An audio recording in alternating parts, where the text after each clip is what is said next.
Hello, welcome to BBC News School Report, here at Keswick School with reporter Ellie and Thomas. Today's headlines. On the centenary year of World War I, we interviewed history teacher Mr Tony Foodie about the Ypres battle experience. Head teacher Mr Simon Jackson reveals how Keswick School has broken into the prestigious Good School Guide for the first time. Keswick School has become a published author. Members of the school's writing club, known as KS Aitken, have written a novel called The Reader. An exclusive iPerform update with the organiser, Mr David Melling. And finally, we have sports coverage from Tom.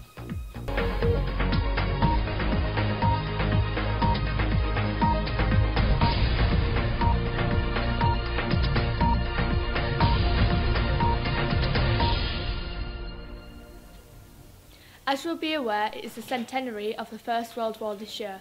The country will be marking this with a range of occasions to mark the sacrifice made by many thousands of people.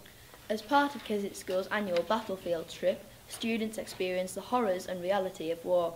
Sam interviewed Mr Tony Foodie about the importance of students visiting such a place. What do you think the country should do to mark the centenary? Well, it should have several celebrations because it was an occasion, not an occasion. It was a time when every family in the country was affected. I've not really thought about that. Are they going to issue stamps? Are we going to have stamps that commemorate it? But do we want to commemorate it? Yeah. I think really what we should be doing is actually trying to celebrate the peacetime, so the end of the war, rather than making a big thing necessarily of the start of it. Why do you run a battlefield strip? Like most trips, we like to broaden the experience of the students by taking lessons outside the classroom. But with the battlefield strip in particular, we like to go because we think it's important that as many students from Keswick School get the opportunity to actually see what it was like on the First World War battlefield, so they can understand a little bit more about history there. Where'd you go on the battlefield strip? We have two bases really. One is the French town of Albert, which is near where the Battle of the Somme was fought, and we go to a place in Belgium called Ypres, which is where the battles of Passchendaele were fought. So those are our two main bases, but we do go to lots of other places as well. Is the trip successful? I think so. I mean, you were on the trip, so maybe tell me. There are lots of different ways to measure successes of a trip. One is, did we have fun? Yes, we did. Did we bring everyone safely back that we took out? Yes, we did. Do people want to go on it every year? Yes, they do. But my real measure of success is, do I feel that the students got something out of it? And as a result, their knowledge and their understanding of the First World War has increased. And I would say this year in particular, I think that's definitely the case. Thank you, Harry. Keswick School has broken into the prestigious Good School Guide and had a tremendous review. I had the privilege of talking to Mr Jackson, head teacher of Keswick School, earlier. Hi, I'm Thomas John and here with Mr Jackson on behalf of the BBC News School Report. I'll be asking Mr Jackson a few questions on how he feels of the Good School Guide. So, Mr Jackson, what do you think about the schools featuring in the Good School Guide? Well, Tom, naturally we're delighted to be in such a prestigious manual. It's a bit like the Egon Ronay Good Food Guide, so we're delighted by that, and to be described as a school which is the cross between Richard Branson and Bear Grylls with a bit of Stephen Hawking thrown in is maybe slightly over the top, but it's wonderful, because that's the sense of excitement that we all feel by being here. And hopefully as we keep on kind of pushing the boundaries and doing things which are different and kind of creating lots of real opportunities to kind of develop and develop inspiring kind of experiences, then more and more maybe that will resonate as a truthful, accurate description of exactly what happens within this school.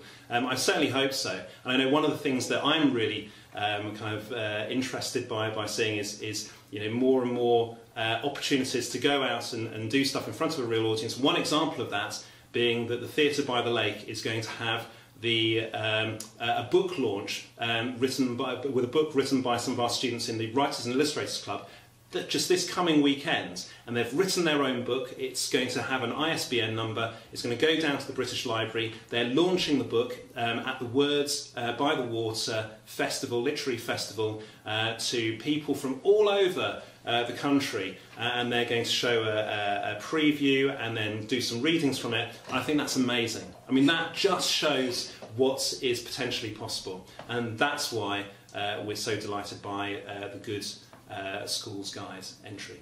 Thank you. And what is your feeling, or what do you think of the school's recent Ofsted report?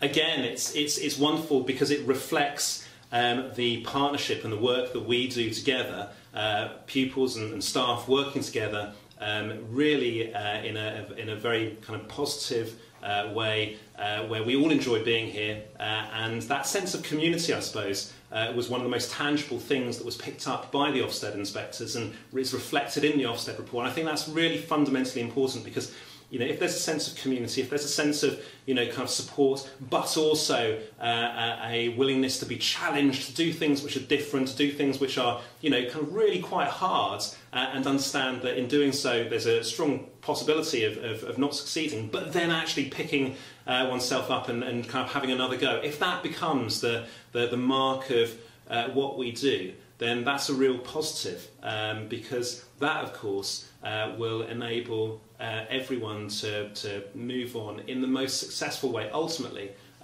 through into whatever pathway or whichever direction they want to go into. So I think that the Ofsted inspection report does get under the skin of the school. It does give a real sense of the fun and enjoyment of what goes on here, and it's something which I hope everyone is terrifically proud of, because I know we're all proud of being part of this amazing school. It's quite a unique place, and it's just a snapshot of some of the things that we've done recently. Thank you. And just finally, what is your vision for the school in the coming year? Well, Tom, that is kind of a question I get asked quite a lot, and I think it's a really good question. The vision that the school has moving forwards is one of embracing challenge and opportunity, which I've mentioned previously, and I think one of the ways in which we've done that is by expanding some of the things that we do. So one of the things that we're bringing in for the first time in September is an A-level in music technology, and we're actually going to put in place a recording studio in the Crossway Centre, which will hopefully enable young musicians to have a commercial opportunity to record in a professional quality recording studio, and there'll be live rooms linked to the control room. That's terrifically exciting, and it'll have a suite of Apple Macs for the professional level recording and manipulation of the music. So that's kind of one element. There's other things that we're looking to put in place. One of those being hopefully eventually an outside amphitheatre for performing arts and for drama. The new builds and the Lairthwaite being a new drama studio and a dance studio. I mean, there's so much going on, and really the sky's the limit, and that's what we see. We want to build and improve upon where we're at. We're not satisfied with just being outstanding. We want to go way beyond that, and we want to really push the limits of what's potentially possible in education to really give everyone who's here an absolute head start in whichever direction they wish to go in. Thank you. That's Thomas Donnan reporting from Keswick School on the BBC News School Report. Thank you. Well done to the staff and students of Keswick School. All the hard work and dedication has come to fruition. Keswick School has launched its very own book. The Writers and Illustrators Club here have published the book, and it is now available in bookshops and the global giant Amazon. Harry has the details. I'm here interviewing Mrs. Robinson about what's happened in the library this year and what could happen. What's been going on in the library this year? One of the library's main roles in school is to encourage an interest and engagement with books and reading. There's a lot of good books being written out there at the moment, including The Reader, which has been written by the school's own Writers and Illustrators Club. That's been launched at the moment, it's been on the news and everything, so that's a big thing that's been happening. There's been author visits earlier on in the year for year 7 and 8, that was before Christmas. The February half-term ended on Valentine's Day this year, so we started a new reading promotion called Blind Date with a Book, which meant that people had to take a book out that was wrapped up, so they couldn't choose their own book like they normally would. the challenge was to take a book that they didn't know what it was and read it and review it. That was a new thing that went quite well. The Carnegie Club, the school reading club, are currently reading spellbinding books, which is the Cumbrian Book Award, and also the Carnegie Award itself has just been announced, so we're just awaiting those books. They'll be coming in soon.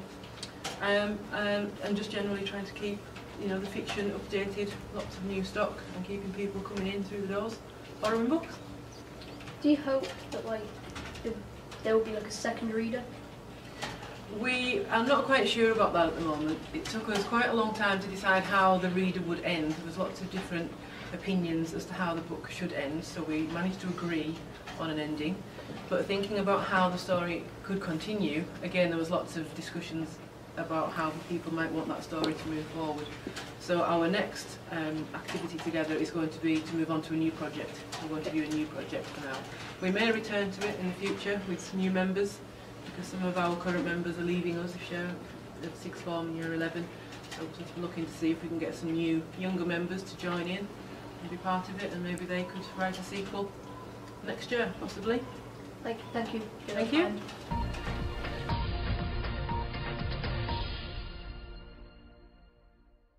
The school's I Perform Week, a celebration of the talents in Keswick School, will be taking place in the 2 weeks of the summer term.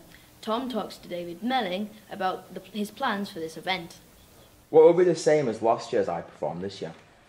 We are doing another drama and dance night where we hope to showcase some of the Year 9's work that they've done in lessons, but show it as part of the evening. We're also going to be showing some of the dance work that Mrs. Wessel has done, both with Dance Club and in the shows, that's the same. We're also going to have a comedy night again, which we think has worked really well the last 2 years, where we have comedy sketches and hopefully some stand-up and an opportunity to have a bit of a good laugh, really. So those are the same things. And another same but different is that we're going to do a whole school event on the final day, but it's still a secret. Are we going to be introducing anything else new this year? Yes, we are hoping to get some circus skills performing introduced. We've got in touch with a local specialist who has his own marquee tent type thing, and we're hoping to get some people taking part in some circus skills activities, and then they will perform them in the tent in the evening. At least that's the plan. You're involved in Greece this year. What can we expect from the show? Well, more of the same, but better.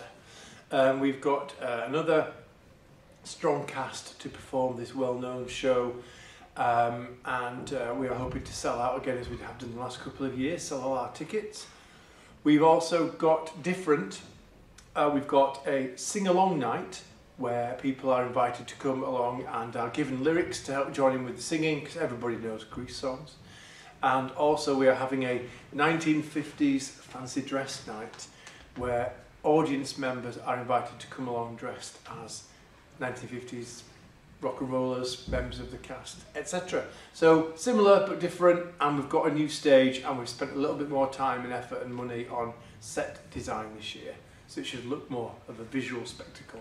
I've got your costume sorted for this year.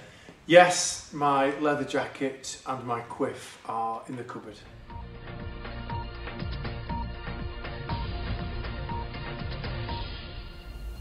Thank you, Tom and Ellie. There's been another extremely exciting and successful year of sport this year, with students and their teams winning a wide array of competitions and matches. Here are the headlines. First, to an update of our very own Francesca Lee and her ski racing, who is at this moment away in the Sierra Nevada, Spain, competing for a world title. This year she's been crowned both English Schools Alpine Champion and English Slalom Champion. She hopes this will be a platform on which she can build her dream of competing at the 2022 Winter Olympics. Our congratulations to her. In other sport, closer to home, our Year 11 football team has got the furthest it ever has in 20 years in the County Cup, reaching the semi-finals but losing 3-1 to Stainburn after multiple postponements. Also, our Year 7 football team won the District Cup by beating Stainburn 10-2 in the final. They are still unbeaten this season. The rugby season has been disrupted this year by persisting wet weather, but many matches have still gone ahead. The school's under-18 sevens team competed for the Old Keswickian Cup. 10 teams from 3 counties took part, with Kirby Lonsdale coming out top. The under-14s 10s team travelled to Ullswater this year for the County Cup. They won all their group matches but lost in the final against Queggs in a close-fought battle.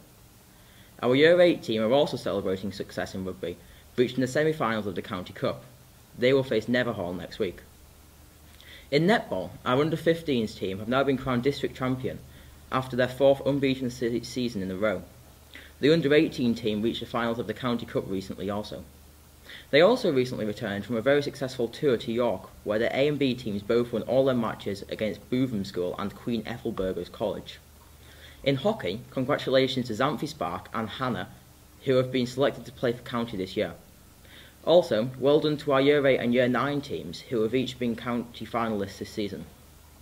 Keswick continued its strong cricket reputation last summer, with their then Year 9 team winning the County Cup after beating Appleby in an outstanding performance.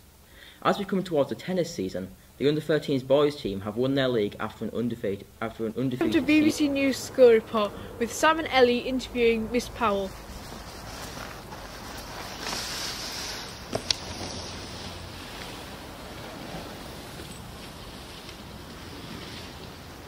Miss Powell, how long has the ski slope been here? Oh, it's been here for over 30 years. How many pupils have learnt to ski on the school ski slope? In that time, I think there'll be hundreds of pupils who have learnt to ski and do the basic techniques of stopping and turning before they go on a school ski trip. How often do you go on to the Keswick school ski trip?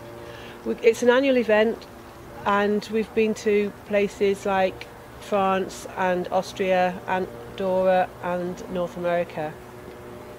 How many people ski?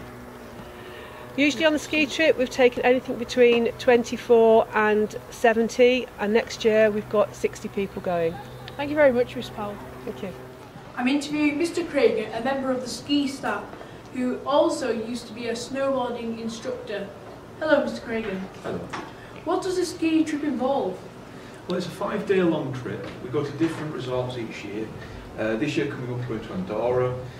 Each day the students do activities. Normally about 5 hours worth of lessons, and then on an evening we also have evening entertainment to do. What do you think people enjoyed the most on the trip, and what was your favourite part? I think it's got to be the skiing that people enjoy the most, and that I enjoy the most. Just seeing students progress as well, from barely being able to stand up on a board to being able to ride really confidently is great. Why do you think the ski trip was so successful? I think there is a great group of staff that run it, and I think it runs a lot on word of mouth. So the good feedback that we get from students that have been in past years really does make a big difference to students in the following years. What will be the difference from this year's trip to next? Next year we're going to Andorra. We have a lot more snowboarders next year, which is great. It is a much larger group as well next year, which will also be good because we'll have more lessons, and with the evening entertainments we'll have a lot more going on. Snowboarding is increasing in popularity. Is this reflected in the school trip? Absolutely. The numbers that we're getting now snowboarding are about on level with the skiers, which is great. It's just been gradually increasing as the years have gone by, and we're now at a stage where we'll probably have at least 2 groups boarding this year. And finally, as a teacher, did you enjoy the trip? Absolutely. It's great to just get out on the snow, but also to see new people trying a sport that many of them haven't tried before and be somewhere different as well. A lot of people on the trip have never seen that much snow, so it's great just to be there where they're experiencing all these new things. Thank you. No problem. Okay, my name's Andy Mayer, and today I am in Keswick School and I'm working on Sky Sports Living for Sport, which is a programme that puts international athletes back into secondary schools. So I get the chance to work with some of the students here at Keswick School, talk a little bit about the dreams where they want to go in life, and also try and underpin that by my journey through sport and hopefully inspire them to get into doing something themselves. Yeah. From starting to swim and then learning probably around about 3-4 years old, and then joining a local team at about 6 years old, it took me right up until I was 18 to become a senior international. So you can see right there, it's a good 12 years of kind of honing that craft, learning about the sport, and building myself up to eventually get to a point where I was 18 and then breaking into those British teams to be able to then go away and race internationally. For me, inspiration was really easy. For me, my role model was my big brother. He was also a swimmer, and he was the guy who kind of kept me on the straight and narrow. You know, whenever I was starting to just waver a little bit, starting to think, oh, you know, this is getting tough, he was the guy who really grabbed hold of me and said, you know what, let's keep pushing on this, you can do some great things, and he kept me going forwards. And because he was my older brother, I wanted to beat him. You know, so when I was younger and I was coming up through the sport, he was 3 years older, so he was faster than me, he was stronger than me. So every time I raced, I was like, I really want to beat him. And that helped me learn more about racing. That gave me a real hunger to really move forward in the sport. And I can say without a doubt, having a role model like that in place helped me, firstly, become the swimmer that I went on to become. Secondly, there's no way I would have learned all the things so early on had not been for having an older brother who guided me through that. Do you have any memorable moments? Yeah, for me, when I look back on a career swimming, both nationally and internationally, there's so many great memories that spring to mind. Firstly, from a personal point of view, all of my best friends are built through swimming. So I'm very lucky that I got a great collective group of friends. So some of my memories are on training camps over in Spain or in America or in Singapore, and you know, spending 3 weeks out in the sunshine with your best friends doing the thing you love. That's a great way to be. That's a great lifestyle to have, because swimming was my job. I was a funded athlete, so swimming gave me the chance to go train in a country that I possibly might not have gone to visit on holiday. And I also got to do that free of charge with my best friends. From a racing point of view, I absolutely loved racing. The reason why I loved racing was I loved going toe-to-toe against somebody. I was a 100 butterfly swimmer, which meant my event lasted 52 seconds. So I had 52 seconds to do damage against the rest of the field. The thing I loved about racing was touching the wall just before the guy beside me. And for that moment, he gets to touch the wall and see that I was just that little bit faster than him on the day. And I see his face as he realises he's second. Now I know that's quite a harsh way to be, but that's what made me the racer that I was. When I look back to actually racing and standout ones that meant a lot, I had some great times at British Champs, winning in Britain, and that's always great. Racing the Commonwealth Games, that was incredible. Any time that you get to race for your country, there's a lot of pride being able to stand up there and really represent, and there's a real sense of occasion when there's TV cameras on you, and you know, it's kind of being sent out around the world that you've still got all these eyes on you, but your job remains the same. For me, I just had to race 2 lengths as fast as I could. That never changed. That would be the same if I raced you right now as it was when I was on TV racing. So for me, there's these memorable times where you've got to hold it all together no matter who's watching. Finally, Keswick School's basketball team have celebrated success after a 37-18 win over Queggs. And that concludes the Sports Roundup. Back to Thomas Nelly. This is the end of our report for BBC News School Report. Good evening from all of us here at Keswick School for the BBC News School Report.